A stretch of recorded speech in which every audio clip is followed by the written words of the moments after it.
Greetings, seekers. I hope that you will enjoy your meals, and I also hope it helps you to recognize that you are loved. Today's reading comes from the book of Luke, chapter 24, verses 13 through 35.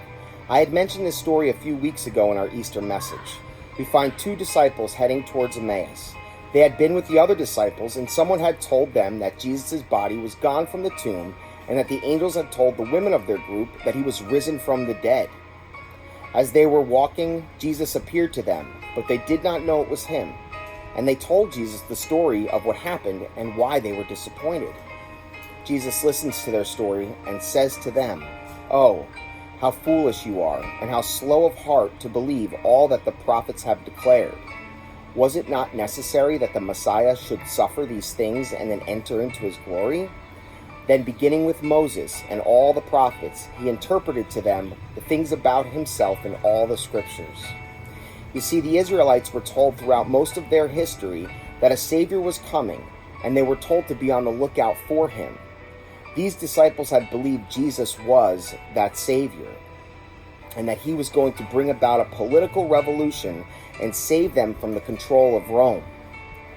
Jesus' message was a revolutionary message, but it was not politics. Jesus started a revolution of the heart. Jesus desired for all men to come to know God on a deeper level. Jesus wanted people to see that they had a need for God, because on our own and without God, we tend to do what is not right and ultimately bring consequences to our lives.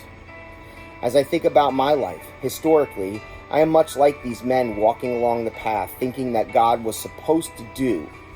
And like Jesus telling those men how foolish they were, I am often confronted with that same statement.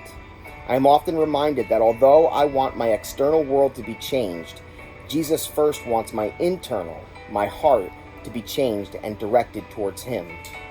As we continue to be separated from one another externally, let us seek Jesus and his message, praying our own hearts are going through a revolution, leading us towards Christ and a deeper relationship with God.